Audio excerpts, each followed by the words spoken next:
छोटा सा गांव था बरुना, जहाँ की आबादी बस कुछ लोगों की थी।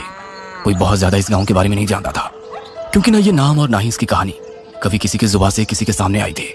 रात के समय इस गांव में कहीं रोशनी होती थी तो एक हिस्सा अंधेरे में भी घिरा रहता था, और जो हिस्सा अंधेरे में घिरा होता था उसके बारे में गांव के लोगों का कहना था कि अक्सर वहां की जमीन में से कुछ धड़कने की आवाज आती रहती थी, और चीलें जो दिखाई नहीं पड़ती थी उनकी भी आवाज यहाँ घेरा बनाए रखती थी। यहाँ के लोगों में जो डर था, उस डर की कहानी का पहला अध्याय एक प्यासीन से शुरू होता था। प्यासीन, जिसकी कहानी की दहशत उस गांव के लोगों के दिलों में थी। शाम का वक्त और लोग अपने अपने घरों को लौट रहे थे। खेतों से लगी हुई सड़क जो आगे जाके एक छोटे गलियारे में मिल जाती है, और वहीं से लोगों के कच्चे मकान शुरू हो जाते थे, जो कि लगभग एक सीमित दायरे में खत्म हो जाते थे। एक बुजुर्ग काका जो साइकिल से धीरे धीरे आगे बढ़ रहे हैं। साइकिल के पैडल चलाने में उनकी ताकत तो लग रही थी, क्योंकि बुढ़ापा भी अपना असर दिखा रहा था, इसलिए वो धीरे धीरे साइकिल चलाते हुए जा रहे थे कि तभी खेतों में से हल्की हल्की परिंदों की आवाज उठने लगी। काका ने पलट कर देखा तो खेत की मिट्टी उड़कर हवा में फैल रही थी। ऐसा नजारा देख उन्हें कुछ अजीब सा आभास होने लगा, और डर में उनके होठ बुदबुदाए। प्यासीन, उन्होंने देखा कि लाल साड़ी में एक औरत तेज कदमों से खेत की दूसरी ओर से चली आ रही थी, और उसने अपने दोनों मुट्ठी भेज रखी थी। काका डर से उसको देखते ही जा रहे थे कि तभी वो उनके पास आई। उसका चेहरा घूंघट से ढका हुआ था। काका ने उसके होठों की ओर देखा, उनमें खून लगा था। वह थर्रा उठे और साइकिल छोड़कर भागने लगे कच्ची सड़क पर। उन्हें उनके पीछे पायल की छंकार सुनाई दे रही थी। वह कांपते हुए कदमों से भागते जा रहे थे, और उनके कान अभी भी उस आवाज को महसूस कर रहे थे। काका भागते भागते गांव की सीमा दायरे में आ गए थे, और अब उनके पीछे कोई नहीं था। वो अपने आप को सुरक्षित महसूस कर रहे थे। वो अपने घर की ओर चल दिए, भगवान का धन्यवाद करते हुए। बहुत बहुत आभार तुम्हारा प्रभु, मेरे प्राण बचा लिए उस प्यासीन राक्षसनी से। वो अपनी चौखट तक पहुंच ही थे कि पीछे से उन्हें अपनी पत्नी की आवाज आई। अरे कितनी बार कहा है कि अंधेरे में ना निकला करो, वो चुड़ैल घूमती है। अब पीछे मुड़ो और घर के अंदर जाने से पहले पैर धो लो। अपनी पत्नी की आवाज सुनते ही वो पीछे मुड़े और दंग रह गए। वो भूल गए थे कि उनकी पत्नी घर के अंदर है, और उनकी आवाज उन्हें बहकाने के लिए निकाली गई थी। इससे पहले वो वापस घर की तरफ मुड़ते, वह जमीन पर गिरे। उनका पैर किसी ने ऊपर उठाया और उन्हें खींच ले गया। उन्हें इस तरह से खींच के ले जाने वाला कोई दिख नहीं रहा था, मानो ये सारा खेल कोई अदृश्य होकर खेल रहा था। काका जोर से चिल्लाए, और उनकी आवाज सुनकर सारे गांव वाले बाहर आ गए। उनकी पत्नी भी हड़बड़ाती हुए आई। अरे देखो देखो, वो प्यासीन काका को ले जा रही है, कुछ करो। पर तब तक काका अंधेरे में कहीं गुम हो गए। घोप अंधेरे में बूढ़े काका की दर्द से कराती हुई आवाज उठ रही थी। अब उन्हें उनके पास किसी के आने का आभास होने लगा था। वो कुछ समझ पाते कि तभी एक हाथ उनकी छाती पर आया, जिसकी नसें नीली थी और काले लंबे नाखून थे। उसने उसी हाथ से काका का सीना फाड़कर धड़कता हुआ दिल बाहर निकाल लिया, और हंसते हुए वहां से चली गई। उसके जाते ही वहां कई गांव वाले जमा हो गए, और उनके हाथ में मशाली थी। वो मशाले लेकर प्यासीन के पीछे भागे और दौड़कर खेतों के बीच उसे घेर लिया। आग का घेरा अपने पास पाकर उसने अपना घूंघट ऊपर किया तो सब चौंक गए। उसके चेहरे में सीलन थी और नसें बाहर आई हुई थी, बाल उलझे थे, और वो लगातार गुर्राई जा रही थी। उसके दो नुकीले दांत सबको काटने के लिए दौड़े, पर तभी किसी ने उसे लात मारी और वो आधे मुंह गिर पड़ी। उसके हाथ में काका का जीवित हृदय था, जैसे उसने अपने दांतों के बीच दबा लिया था। उसके गिरने का फायदा उठाकर लोगों ने उसे पकड़ लिया और उसे आग लगा दी। वो धों धों कर जलने लगी और धमकी भरे स्वर में चीखने लगी, तुम सब मरोगे, खून पिपासु बनकर वापस आऊंगी और एक एक करके सबको मार डालूंगी। किसी ने उसकी धमकी पर ध्यान नहीं दिया और उसे जलाकर वहीं मार डाला। लोग वहां खड़े रहकर उसका शरीर राख होते तक देखते रहे कि तभी किसी की आवाज उठी, ए देखा रे, ये जमीन के भीतर तो ससुरी दिल गाड़ के बैठी थी। सबने जमीन खोदनी शुरू की तो उन लोगों की समझ में नहीं आया कि वो क्या करे। उस जमीन में ना जाने कितने दिल जो उस प्यासीन ने निकाले थे वहीं दबे पड़े थे। अंत में गांव वालों ने मिलकर उस खेत को भी आग के हवाले कर दिया और वहां से चल दिए। गांव में भले राव की शादी थी और वो छोटा सा कुनबा बेहद खुश था। भले राव उसी कुनबे के जमींदार का बेटा था, जिसकी शादी गांव की एक लड़की से तय हुई थी। वो लड़की जिसे खुद जमींदार ने उसके बचपन में नदी किनारे से उठा लिया था, ये सोचकर कि शायद उसके माँ बाप एक लड़की के पैदा होने पर दुखी थे और वो उसे छोड़कर चले गए थे। उस समय वो एक नन्ही सी जान थी, जिसे जमींदार ने एक गांव के छोटे व्यक्ति को सौंप दिया था और उसके पालन पोषण का खर्चा उसे देते रहता था। समय बदला और वो बच्ची एक युवती बन गई। उसका रंग और शरीर बस देखते ही बनता था, और भले राव की किस्मत और उसके पिता का यह पुण्य कर्म उसकी जिंदगी आज बदल रहा था। खूब कड़ाके की ठंड पड़ रही थी जब विवाह का मुहूर्त था, और कन्या से कहा गया था कि उसे मध्य रात्रि में गांव के बरगद देवता की पूजा अर्चना कर उन्हें प्रसाद चढ़ाना होगा, ताकि विवाहित जीवन सुख से बीते। देविका ने बरगद देवता की आराधना शुरू की और अपने दोनों हाथ जोड़कर बरगद देवता से आशीर्वाद लेकर उनकी परिक्रमा आरंभ की। बरगद की लंबी जटाओं का स्पर्श लेते हुए देविका परिक्रमा कर ही रही होती है कि तभी जटाओं का तेज हिलना शुरू हो जाता है, पर देविका नहीं रुकी। यह देखकर कहीं गांव वाले भयभीत होना शुरू होते हैं, और कुछ को तो उसी प्यासीन की याद आ जाती है कि तब तक उसी कुनबे की एक औरत ये सब देखते हुए अपने बालों का जुड़ा खोलते हुए वहीं जमीन पर पलथी मारकर बैठ जाती है और अपनी जांघों पे अपने दोनों हाथ कस के मारते हुए अपना सर चारों दिशा में घुमाते हुए भारी आवाज में माता माता दोहराने लग जाती है। उसका ये बर्ताव देखकर भलेराव अपने पिता का हाथ पकड़ के खड़ा हो जाता है और उनसे पूछता है, पिताजी ये औरत क्या कर रही है? अरे कुछ नहीं, डरने की बात नहीं है, बस जीवन भर पेट बाधा ना आए ये माई ये उपचार करे जरूरी होता है बिटवा। वो औरत काफी देर तक माता माता दोहराती रही और फिर एकाएक जब हवा रुकी तो वो भी शांत पड़ गई। ऐसा करना गांव की पुरानी प्रथाओं में था।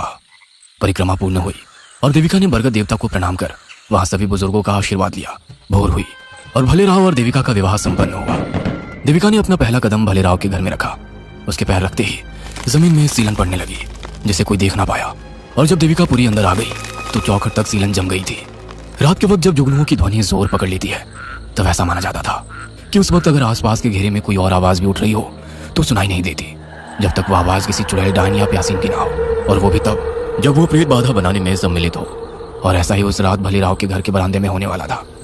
भलेराव लेटा हुआ था और उसने करवट लेकर अपनी नई विवाहित देविका को पकड़ना चाहा तो उसका हाथ बिस्तर पर खाली पड़ा। वह आधी नींद में मनमुनाता हुआ उठा और देविका देविका करके बिस्तर छोड़ने लगा। भलेराव कमरे से बाहर आया तो उसे बरामदे के पास से रोने और सुबकने की सिसकियां सुनाई देने लगी थी। उसे डर बढ़ने लगा था। भलेराव ने अपने आप को छुआ तो उसके रोंगटे खड़े हो रहे थे। वो क्या, कोई और होता तो उसकी भी गिग्गी बंध जाती, क्योंकि गांव देहात में तो ऐसा रोना अशुभ ही माना जाता था, और वो भी जब किसी बाधा का साया लगने वाला हो। तब तो इससे खौफनाक मंजर दूसरा कोई नहीं था। भलेराव देविका को ढूंढते ढूंढते बरामदे तक आया तो उसे देविका बरामदे में बैठी हुई मिली। उसने देविका को पीछे से आवाज लगाते हुए कहा, देविका, देविका, घर में कोई रो रहा है, तुम अंदर चलो, पिताजी कहते हैं ऐसा रोना ठीक नहीं होता, आओ देविका। ऐसा लग रहा था जैसे देविका के कानों में भलेराव की आवाज पहुंच ही नहीं रही थी। वो देविका देविका बोले जा रहा था कि उसे रोने की आवाज फिर से आई। वह आगे चल के आया तो उसने देखा कि देविका घुटनों के बीच अपना सर दबा के बैठी हुई सिसकियां ले रही थी। वो उसी तरह रो रही थी जैसे कोई चुड़ैल।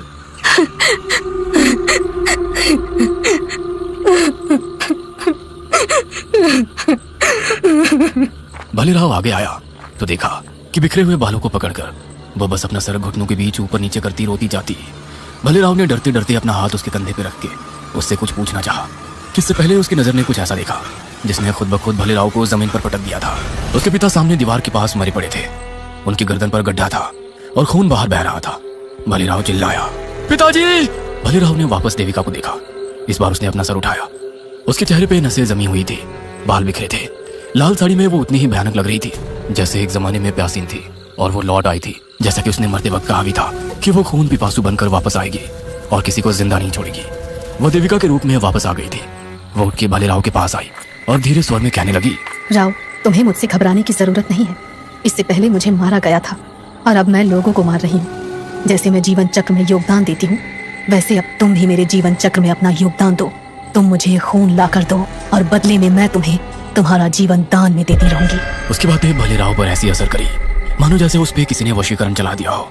भलेराव अपने पिता की मौत को भूलकर उठा और देविका उसका हाथ थामकर उसे अपने कमरे में लेकर चली गई।